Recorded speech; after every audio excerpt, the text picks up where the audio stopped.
Pag hindi naka-under dapat 12 yan.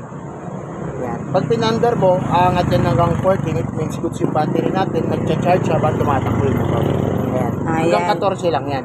Pero dapat, pag ano, yan. Yan. 12 dapat yan. Okay. It means, malakas ang battery mo. Pag Babantayin bumaba. mo yan, kasi wala kang kickstarter. Pag nalobat ka dyan, mag-isa sa daanan, magtutulak ka. Hindi katulad ng mga dating motor, may kickstarter kahit lobat mapapanda. Ayan. Pag bumaba yan ng 10, huwag mo nang isugal. Balikan mo na agad. Hindi kasi yung mga battery kasi na yan, hindi na yan yung mga rechargeable gaya dati. Hindi na yung mga ditubig na battery yan. Yan, pag nalobat, balit. Okay. May, Magkano yung ganyung battery? pag yung quality bibilin mo, nasa 1314. Eh, yung kung Motolite, hindi ko naman na-advise yung Motolite. Pang panandalian lang kasi, wala pang 1 year, low battery. So, ano yung the best na battery doon? GS, Yuasa, ayan, yung mga magaganda. Pag ano, pag nagpapalit ka, sabi mo, ganyan brand lang din. Kasi yung nakalagay dyan sa'yo, Yuasa. Yung mga pang matagal, up to 3 years, 4 years, kaya kita ganyan. Ayun. Matagal pa naman yan. Matagal pa naman yan siya magbababa. Pero yung babantayan ko lang talaga siya. Oo, yan. Makikita mo naman dyan. Dito ko lang pipindot sa select. 1, 2, 3, 4. Pupunta na siya sa voltage. Yan. Pag pinandar mo yan, ayan, tataas siya. Yan. So it means nagcha-charge yung battery mo habang tumatakbo. Okay. So okay yan. Ayun. So ilaw natin, pagka-on mo pa lang, nakailaw na yan agad. Ayan. Hindi naman malakas sa battery yan kasi ano, LED naman yan. Yan. High and low natin. Yan. Okay naman, high and low. Mukha lang hindi makaliwanag yan, pero pag sa gabi yan, malakas yan. Signal Lakas. lights. Turn left. Ayan. Harapan. Okay. Likuran. Turn right. Harapan. Okay. Likuran. So, okay. Ayan. Preno naman tayo. Rear brake o yung panlikod. Ayan. Nailaw naman siya. Ayan. Tapos front brake. Ayan. Ayan. Okay naman. Umiilaw naman lahat. And speaking of braking system, ito, pag itong ginamit mo bandang kaliwa, harap likod ang pinipreno yan. Hindi rang likod. Madalas pa naman ako dito. Mas maganda. Oo. Kasi ito, harapan lang to. Yung harapan mo kasi naka-disc brake yan. Pag napiga mo yan, gulat ka, balentong ka. Kaya madalas pa naman ako dito Sabay-sabay mag-brake. pa rin talaga to. Ayan. Pero kung talagang hindi, alam mo hindi naabot, mabilis ka, alalayan mo na din ng pangharap. Ayan. Mas recommended lang ito gamitin. Ayan. Ito naman, yung maliit na lever na to, para bang kumbaga sa sakyan, meron tayong handbrake eh. Meron din siya. Para i-activate yan, bigayin mo lang to, isunod mo siya, release, nakalock na siya. Yung gulong mo sa likod, nakalock na din. Okay. Pag padaustos parkingan mo, para hindi dumaustos, ilock mo. Ito yan. Ayan yan. Pag i-release mo naman siya, pindot ka lang dito. Para doon, hindi na siya Para madadaos-daos. hindi dumadaustos. Nakalock na yan. Release. Yun lang. Okay naman lahat ng buttons natin. Yung stand natin, side stand. Pag binaba, mamamatay yung makina. Oo nga pala yung stand no, kusang ano no. Hanggat nakababa yan, kahit anong start mo, Hindi yan siya andar. kasi pang safety na rin yan. Hindi ba ito tulad sa ibang motor ba na yung, pag ito kailangan mo itong pigain, hindi na? Kusa siya yung ganun mo? Maano naman, nasa idle naman, hindi, pipindot ka pa kahit saan yan, dalawa. Pindot ka pa bago may start, nakabuto. Yan. Yun lang siya. O balik. Okay. So okay tayo sa lahat ng buttons. Ano? Gulong natin, tubeless na yan, harap at likod. Ang kulang na lang yan, kung gusto mo palagyan ng tire sealant, yung nilalagay pa para kahit mabutasan, hindi siya magpa-flat agad. Pero ma-maintenance din kasi yun. Sige, yan na lang muna. Oo. Yan. Okay naman lang yan kahit bago naman yung gulong mo. And dito naman sa susian mo, may 4 na kanto lang naman yan. Which is itong isa, pangalawa, pangatlo, and then yung pangula yung paglalak mo. Ayan, sa susi naman, ayan, yung pinaka-on natin. Ito siya. Pangalawa, nakatutok siya sa seat. So ngayon, may access ka na sa upuan mo. Ay, bukas ba? Sara muna natin. Ayan, sarado na siya. Sara. Okay, tutok mo lang siya sa seat. Tapos dito ka pipindot. Para Saan mag-open siya? siya. Okay. Malaki yan. Kahit yung isang para dala mo palagi pag may aangkas sa'yo. Ayan. So, yun ang para sa seat natin. Then, yung bilog, yan yung pinaka-off natin. Kasi pag naka-seat siya, kahit naka-off yung system mo, hindi mo bubunot yan.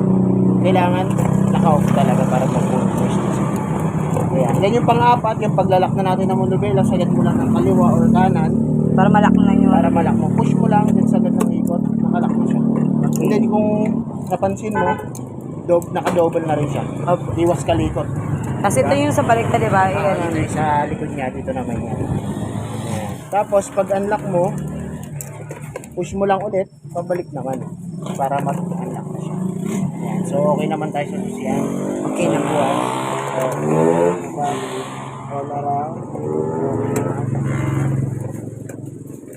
Yun. Ano to ba yung isa, dadalhin yung isa na lang yung iwan, no? Oo, duplicate mo na yung isa. Pero mas maganda kung iwan mo pa rin sa bahay yung isa, paano ka pa rin, kahit pa paano. Para Tago mo sa wallet mo ba? Para surbol na. Oo, hindi para mo- pag wala mo yung dala-dala mo, may isa ka pa. Oo. Iiwan ko na lang to sa Para bahay. yung pinaka-original mo, mga original mo, at least nakatago lang pa rin. Yung pinaduplicate mo lang ang ano. Sa SM, mayroon na, Mr. Quickie. Ah, pwede pala ito ipa-duplicate. Pwede pa duplicate yan, kaya huwag mo basta-basta pinapahirap ang motor mo kasi pag dinuplicate yung susi, Patay na, finish na. matakbo na. Ito yung sa charging, di ba, no? Ano mo lang yan, push lang naman yan. Pag medyo umangat siya, pwede mo nang hilahin. Yan. Yan, Tapos charging. pwede ipasok yung cellphone dyan. USB ready mo, USB ready na yan. Pero hassle kasi pag pinasok mo yung cellphone, tapos andyan pa yung kable mo, hindi nakakasya, hindi na may sara. Oo. Kaya mas maganda pa rin na mag-ano ka, ano ka na CP holder. Pero kung naulan, pasok mo na lang. Ayan. Push mo lang siya para mag-lock. Hindi naman naman. So, ayun, okay naman dito. Okay naman tayo dito, no? Set pala natin yung oras. Eh, oo, set mo na lang yung oras. Yan. Gusto mo i-advance natin para hindi ka malate. Di, wag mo na i-advance kasi umaasa Ito ako lang. eh. Anong oras yan? 12.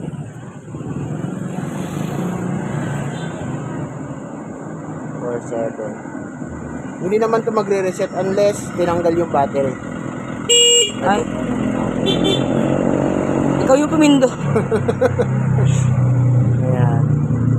Ayan. Change oil mo, magbiblink yun pagka ano. Pagka...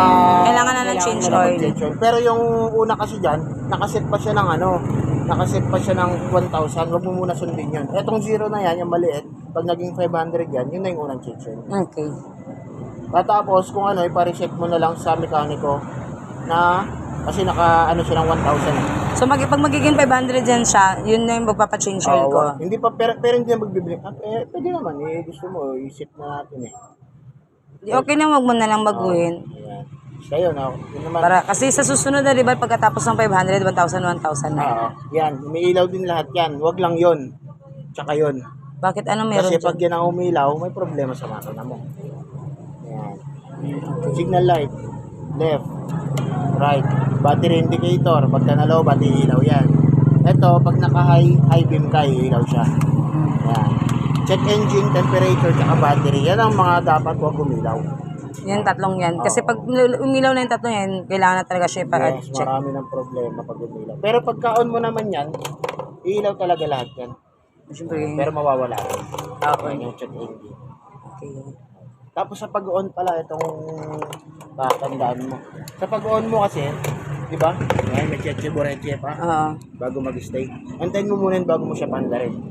Kasi sumasabay yun. Di ka pag inon ko, mararamdaman mo may ano. Kung mag-vibrate, Sumasabay yung pag-vacuum niya ng gasolina mo. So, para matipid siya. Oh, hindi.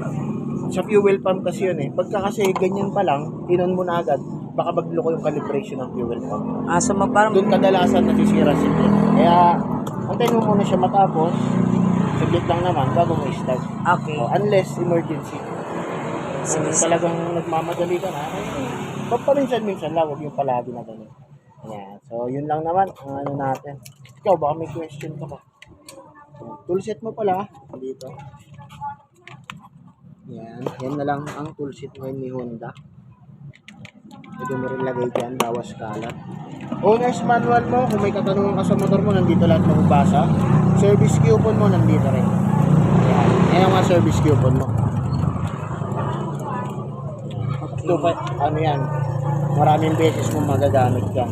And then, gasolina pala na nilagay natin, unleaded, which is yung green. Yung advance, no? Advance yung pula, pwede pa rin naman. Pero mas advisable kasi yung green. Ang leaded. Oo, kasi FI engine ka na. Hindi ka na yung mga dating motor na carburetor pa.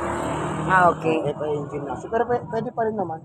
Kung gusto mo madagdagan pa yung power niya, magpula ka kung gusto mo. Yung iba nga, yung kulay blue pa, yung blaze, Petron, yung nilalagay nila. Sige na lang. Yun na lang yun. Okay.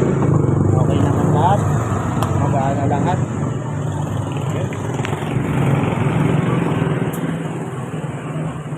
Sa warranty naman natin, ano lang naman yan,